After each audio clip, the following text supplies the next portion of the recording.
Hello, hello, hello! This is your Thai Finish pero pusong Pinay. Truly, indeed, it's true that the more you give, the more blessings will come back to you. Tara, mag-dumpster na tayo.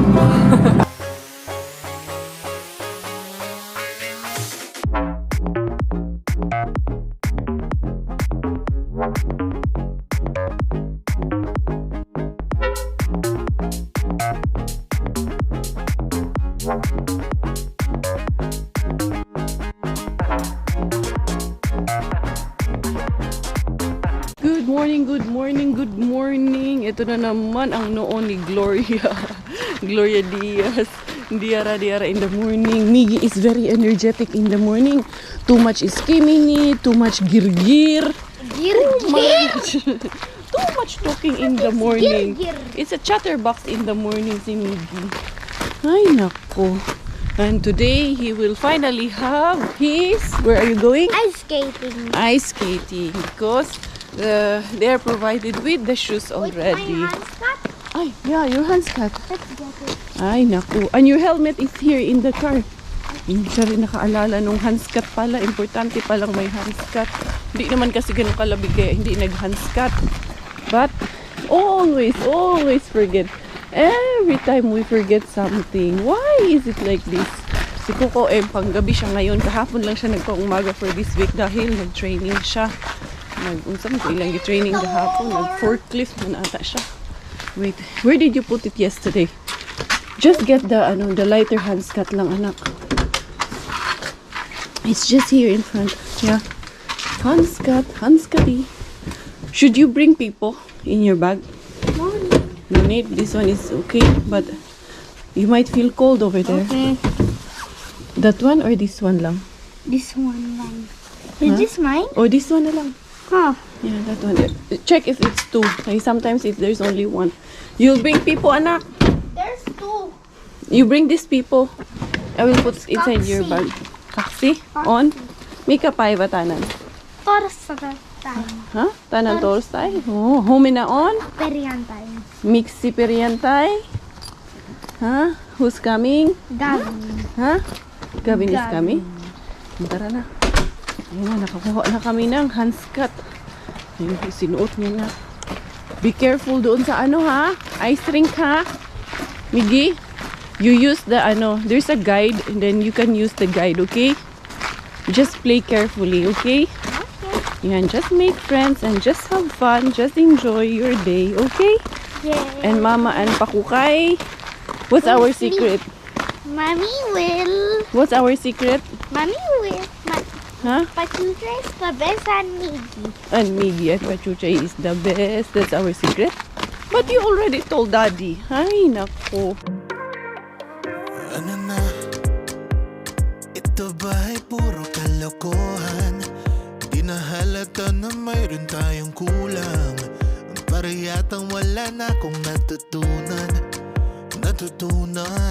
At isang gabi ako'y nalunod sa titig mo kay lamig.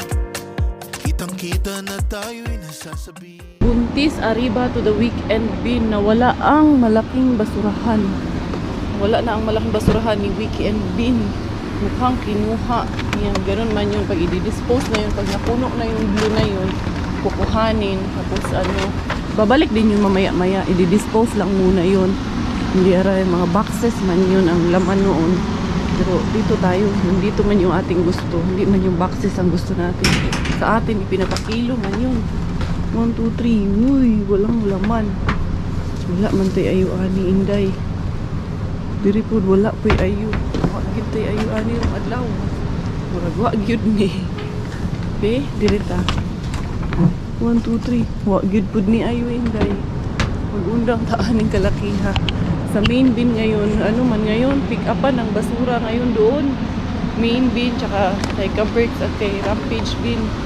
Kaya, wali, dito lang ako talaga ngayon. Puntahan ko lang yung isang, ating bin na hindi sinusukuan. Tapos today, yung aming household leader na mag-asawa, sila sis MJ at si Brother Maui, pupunta doon sa bahay. For sure, aray, kunin ko lang itong gloves ni Miggy. Kasama ng kanilang mga anak dahil I think bukas magta-travel na sila pauwi ng Pilipinas.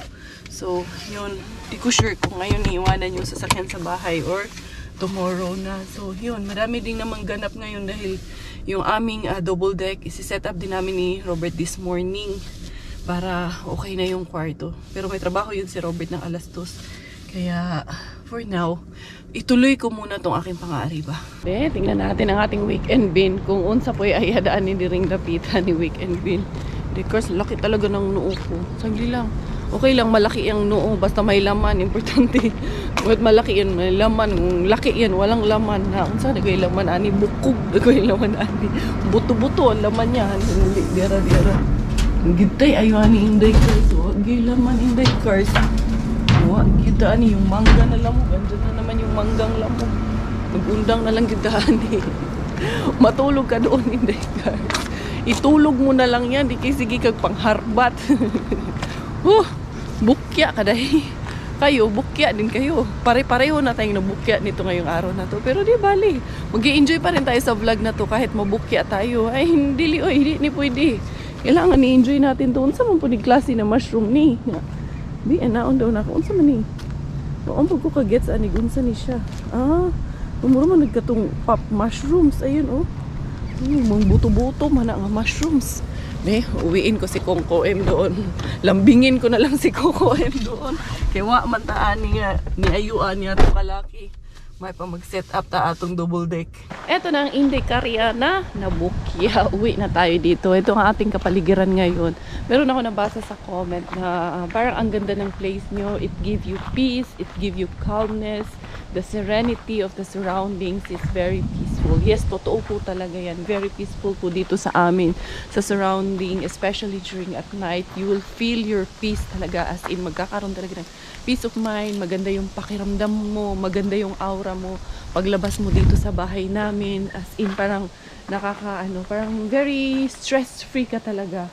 Nakakatulong siya for for the state of mind. What's the state of mind? Si Coco ay mukhang inaayos niya na yung ating doon sa loob. Tignan ko, yung double deck sa loob. Inaayos niya na ba? Ayun nga, inaayos na ba? Ayun o. Tamad-tamad talaga tong asawa ko. Napakatamad ng asawa ko. Kahit hindi mo utusan yan, no? Oh, hindi niya napapansin. Nandito ako sa bintana. Lukuhin ko kaya. Pugi naman talaga nitong Coco Ems na to. Mukhang naglinis kay lumabas man yung mga basura. Ganyan po yan. Pag ganyan-ganyan lang yan. Pero love na love ko yan. Charles. Dong! How are you, Dong? Tinamad ka na naman? Ano yung pinagkakaabalahan mo dyan? Tinamad ka na naman, no? Iba ka talaga pag tinamad. Siyempre. Saludo talaga ako sa'yo. Ba't kala ko ako, ba't mangingay ito? Hindi yan. Hindi mo pa, tapusin muna natin bago tayo chismis, okay? Never stood up, never got in your way. Never talked back, never thought that I would change. Didn't know how to be strong. I was barely hanging on, thinking if there's a light inside, why can't I turn it on? Habang nag-a-assemble si Coco Ems doon, ako ay nag-a-assemble din ako dito. Yan. Kanya-kanya kami ng assemble para mas mabilis ang trabaho, mas madali. Ito lang yung tanging tutulong ko sa kanya. Kasi ito yung magaan na kaya kong gawin. Diba? So, yun. Tutulungan namin itong aming ginagawa. So, eto, i-insert lang naman to dito. Ano lang naman siya very basic lang talaga siya. Yung iintindihin mo lang naman Dali lang. Ito ay sa baba. Sa taas. Sa baba ito. Kaya ito ay, paano ba natin ito ipapasok? Ganyan natin ito ipapasok. I-shoot mo lang naman siya dito Ganyan lang. Ito yung parang siya, harang niya. Braces niya. Braces. Taho na braces taani. So, yan. Wala. Nag-i-enjoy din kasi ako na mag-set up ng ganito. Sa Abu Dhabi kami. So, hindi ko pa kilala si Robert. Ako lang mag-set up ng mga pag OFW ka, kailangan ka talaga, marunong ka mag-DIY, marunong kang maningkamot ka o galingon day. Relate dyan ang mga OFW. Tayo-tayo lang ang gagawa. Kaya wala ang ibang gagawa para sa atin. Ayan, lus-lusin man lang to pag ganyan. Dahan-dahan man lang ako. Ayan, tapos, kailangan mo lang intindihin lang naman yung yung manual. Meron naman po siyang manual. So, may guide ka rin naman kung ano ang gagawin mo talaga. So, eto, papasok, isushoot lang naman to dito. Ganyan lang. Dali ra siya talagang gawin. Basic understanding lang talaga siya. Tapos, i-shoot mong ganyan. Tapos dito sa gitna, lagyan mo rin siya ng brace. Hanapin mo nasaan yung butas. Kaya dito yung butas. So, iusod ko siya konti. Para ma-shoot natin siya dito sa may butas. Butas ng karayom. Butas pala nito. Hindi pala karayom to. Hindi, joke. Yan. Dito natin i-shoot yan. Tapos, ito. Tingnan natin mag-cash siya ba? Mag-shoot ba siya dito? Kailangan lang itong pag-cash ko siya dito. Medyo maliit pa naman itong na to. Ayan. Yes, pero magka-cash to. Tapos, i-shoot natin dito. Tapos, andyan na rin yung mga screws ko. Ako na rin mag-i-screw nito. Yan. Diba? Kailangan marunong ka, maging handy din tayo kay sus. Paano kung wala kang asawa? Paano kung ikaw lang mag-isa sa buhay? Walang gagawa para sa iyo pag hindi mo hindi mo ginalingan daw. Sa daw. Sa mabuning tuot-tuot pa po gamay.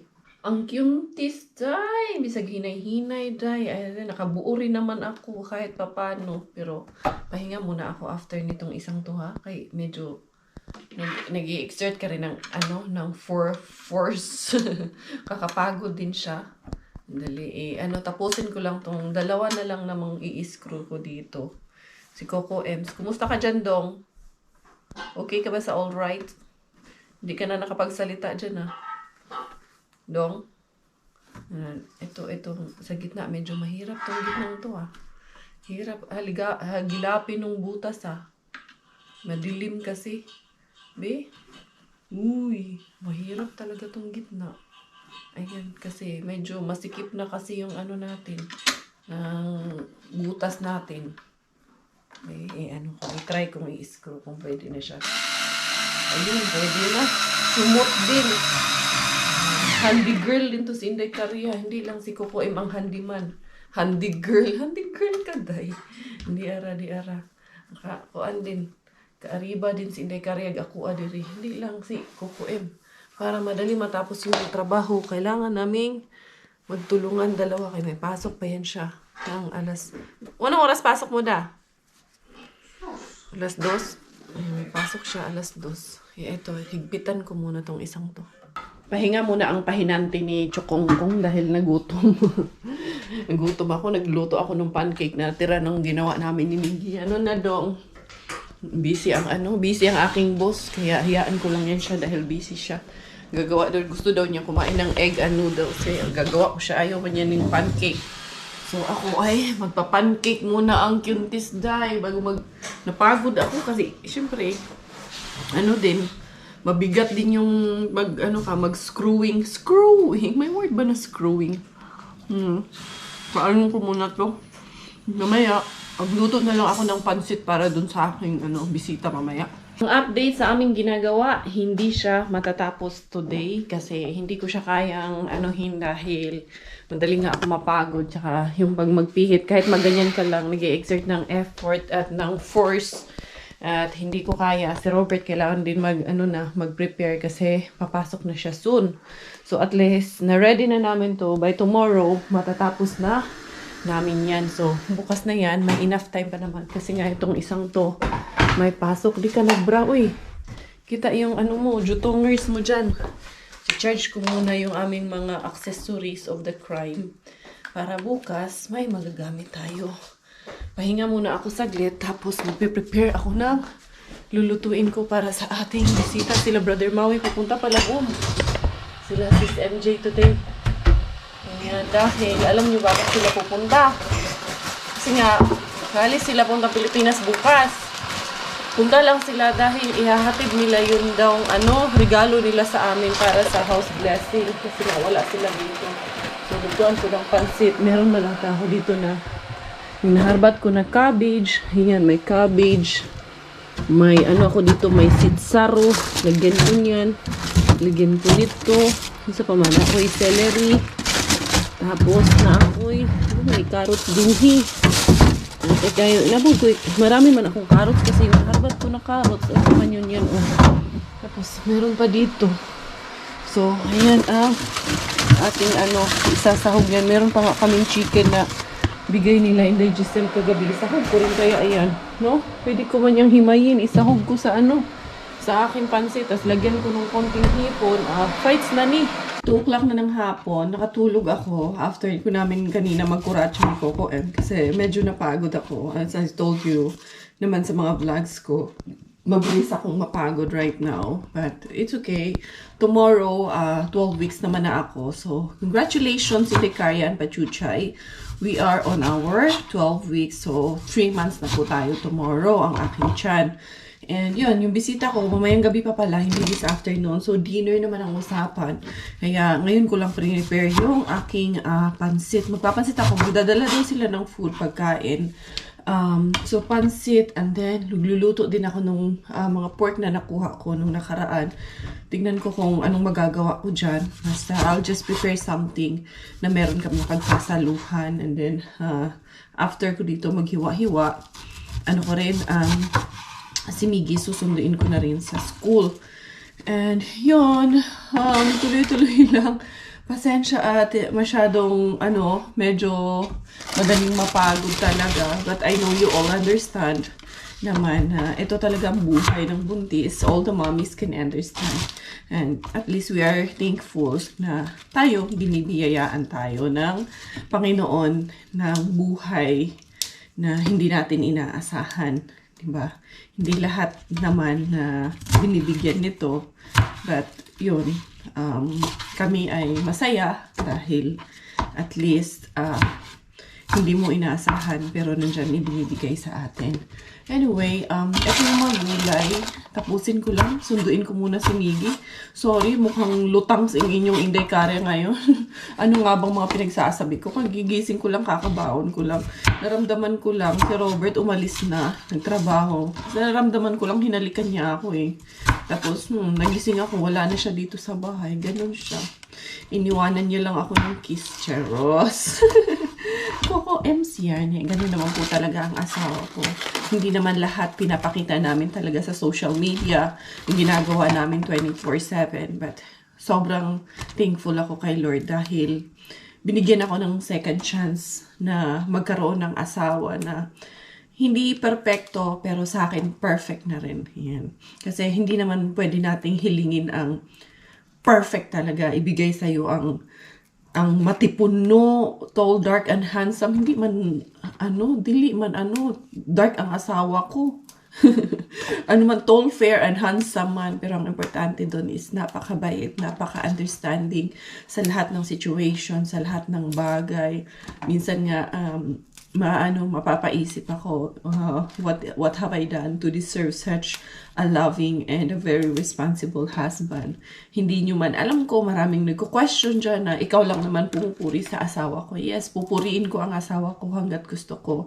Because for me, he's the ideal man na nahanap ko sa buhay ko. Wala akong ibang hihilingin.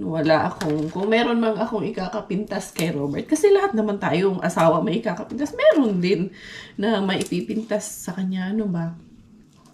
Yung wish ko na sana wag niya nang gawin ng asawa ko. Sana tumigil lang siya manigarilyo. Yun lang sa akin. Sa akin okay lang yung pag-inom. Pero yun, hindi ko siya pwedeng pilitin. Sinabi ko na rin to sa kanya na hindi pa kami mag-asawa. Parang nakilala ko siya, naninigarilyo na siya, ganyan na siya. So, babaguhin ko ba yung mga bagay na nakasanayan na niya bago pa niya ako nakilala, di ba? Pero pinapakiusapan ko naman siya. Nakikiusap naman ako ng maayos. Pero I'm hoping and wishing na kung merong kapintasan na ayaw ko sa kanya, yun lang na Pero I respect him. Asawa ko siya and ganyan na siya bago ko pa man siya nakilala. At alam ko darating yung panahon, maiisip niya rin, marirealize niya rin.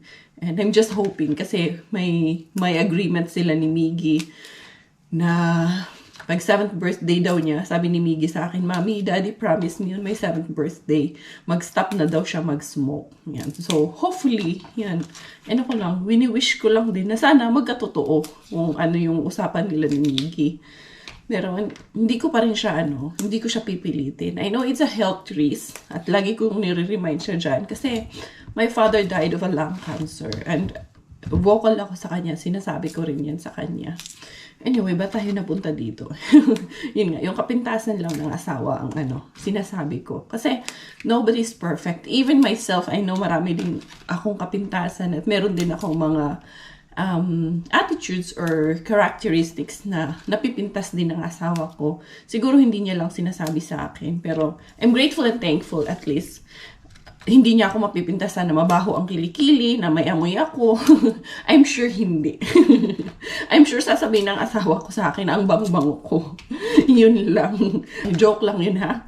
Baka may mabikil na naman tayo dyan. Yun lang ang masasabi ko. Kung siguro, ayaw lang talaga ni Robert na masyado kang ganyan sa kanya. Ayaw niya yun kasi Robert is napakatahimik na tao. So, ayaw niya yan na maglitanya ka ba? Ayaw ng asawa ko yun at alam ko yun. Update everyone! Si Inday Karya, ang pangit ko no. Okay lang, walang ligo, pagoda. Ang tawag ni Hagarda Bersosa, Inday Karya, umiiyak dahil sa sibuyas. Nagluluto ako, si Miggy, andyan na. Tapos ayan, shout out kay Ate Jennifer na nakita namin yung nurse beshi natin dito sa Finland. Nakita nyo na yan, minsan ko na yung nabigyan ng ayuda dun sa hospital na nung nandun si Amo dati. Tapos nagkita kami kanina. Thank you. Binigyan niya yung 10 euro si Miggy. And then, ayun, binili ni Miggy ng laruan kasi dumaan kami ng Asian dahil nga kulang yung Did you fix it? Kulang yung nabili namin na, kulang yung aking pansit. Dadagdagan ko. Kasi meron kaming unexpected na panauhin ngayong gabi na ito dahil nga si Chris, biglang tumawag, biglang ngayon na sila pupunta. Dapat bukas pa sana sila, hindi pa alam ng aking Junakis. Kaya yun, eto, yung mga harbat ko to kahapon, lulutuin ko siyang Bicol Express, tapos isusunod ko ito. So, yan, doble-doble ang ating bisita ngayon. Sila Brother Maui, sila Sis MJ and family, and then sila Brian and Chris and family. So, we're happy kasi binibisita kami dito. Kagabi naman, sila Giselle din nandito. Tuwang-tuwa nga ako. Sabi ko, grabe. Sabi niya, ate, it's payback time. Kami naman. Sabi niya, kasi buntis kayo. So, yun. Dinahan lang talaga nila ako ng pagkain, ng fruits dito sa bahay. Nakaka-touch naman yung kind gesture nila. So, yun. Give and take lang po talaga tayo. Hindi pwedeng kabig lang tayo ng kabig, mga besh. Eto, ayan yung aking Bicol Express. Sabi ko, ba't ko nilagyan ng carrots? Inahulog ko na yung carrots. Alam nga naman, tanggalin ko pa. Pero okay lang yan. Meron akong beans dito din. Lalagyan ko siya ng beans. Hindi naman po yan iiyak. Pero yun, sabi ko, nga, ba't ko ba nilagyan ng carrots? I know na walang carrots. Pero nahulog ko na siya eh. So okay na yan. Hindi naman siya iiyak dyan eh. Itong beans. Gusto ko kasi talaga may gulay. Lagi ang kinakain ko. And I think nga, itong gulay lang ang makakain ko niyan. Kasi, ewan ko, mailap ako sa meat ngayon. Tinatry ko pa rin naman, kahit na medyo mailap ako. Alam kong medyo hindi gusto ng sistema ko. Pero tinatry ko pa rin siya minsan-minsan. Pero hindi talaga kinakaya. Paunti-unti lang. So, lalagay ko na to kasi luto na yan. Susunod ko naman yung aking pansit. Few moments later. Finally, nakaluto na ang buntis at nakaligo na rin, nakabihis na. Lalagay ako ng mga baso doon sa aming hapagkainan. Kasi I think soon, they will be here na rin po. So, ito ang aming lamesa. Hindi pa ako naghain si Miggy ang naglagay nito. Miggy ang kulit eh. Dali, ayusin ko lang yung aming lamesa. Dahil para pagdating nila, ready na tayo to eat. Have you ever been the face, been the object of someone's hate? Like you stood all alone. Have you ever felt this way? Have you ever been betrayed, labeled words you just can't say? Suffered silently, wanting to be erased. There's a reason to believe again. Eto na nga ang Jusawa bells ko. Tapos, eto sila Pio. Goodbye. Going to the airport. Give it to your dad. Nagbabakasyon. Sarap ng oo. Babakasyon sila sa Pilipinas. So, yun. Punta kami sa airport. Hatid namin sila. Tapos, sila sila Gavin, sila Brian. Parating na nandito na sila sa labas eh. Yan, nagkain kami dyan. Hindi, punta muna kami airport. Yan, ingat, enjoy! Ayan na, yun sila Gavin. Ayan, parang sila na ata yan. Sila talaga.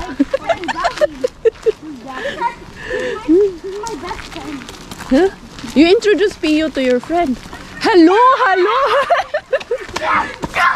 Hindi niya alam ni Miggy. Surprise. Hindi rin alam nito isa eh. Hi, Gavin! Punta muna kami airport, hatid namin sila. Sige. Kasi, syungi ako. Hindi ko kami yung message ko. Akala ko bukas pa ang flight nila ngayon pa. Oh my goodness. Oo, ngayon ko lang na-realize. Sige, pasok na kayo dun. Hatid na namin sila, yung family. Tapos, another family will be in the house. Ito si Gavin. At si Miggy. Kuy, ginoo ang kulisaw ng mga bata namin. TV, ma. Ha? Did you miss each other? Yes. They both don't know that they're gonna meet tonight. We're going to meet. Are you surprised? Yes. Huh? Yes. Both of you? Surprised? Yes. Shoot. Surprise! So now we're heading home. Andun sila si Chris, sila Brian, andun sa bahay. Sabi namin, bahala na kayo dyan. Kayo nang bahala we're dyan. going to watch Alam nyo na anong TV. gagawin nyo dyan. We are are already home. And this too is so much. This too is too much. It came in the evening. This too. Ayan, it's midnight na. Hello. Andito na kami. Ayan, may na naman. Iba na naman ang aming ibang set of ibang set. Mura naman igilayukan. Ito ang nangyari sa kwarto namin. Handali, maghanap ako ng kumot para sila. Doon sila sa sala muna. Dahil bukas pa natin yan maaayos. Handali, naghahanap lang ako ng tamang kumot para sa kanila dahil baka medyo malamig doon sa sala namin. Handali sis, hindi ko mabuksan yung Tapos meron man yung gift sila Brother Maui at sis MJ. Andito. Okay, buksan natin itong laman nitong gift na to. Dali lang. Pati yung kwarto namin, tignan nyo. Diyos ko, pag may mga bata. Pero okay lang, masaya naman. Dali, tignan natin. Alam nyo, puyat na naman ang cuties ngayon. Pero pinalagsa naman eh. Ito yung gift nila, sis MJ at Brother Mau sa amin. Para sa ating blessing, house blessing. Ano kaya ito? Feeling ko, gamit to sa bahay. Sabi ko na, ang cute! Ayan, mga panghiwa. Chisel and knife set. Diba? Para may pang na tayo, for charcuterie board. O sa daw, dili ma-pronounce ang tarong in the cars. So, ayan, ang cute. Robert Welch. Ay, kay Robert Welch pala to. So, ayan, ako rin. Ayusin ko lang to aming tulugan. At magpapaalam na ako for today's video. Ayan nga, raggers na ang cuties. Thank you for the love and support ng mga bata. Nandun, wala na. Si Miggy o si Gavin, basta pag kasama na yan. Anong ginagawa? Nagvi-video yung dalawa si So. Vlogger yan. Dahil, Miggy, say goodbye na. Dahil nanay finish packing, nanay get right,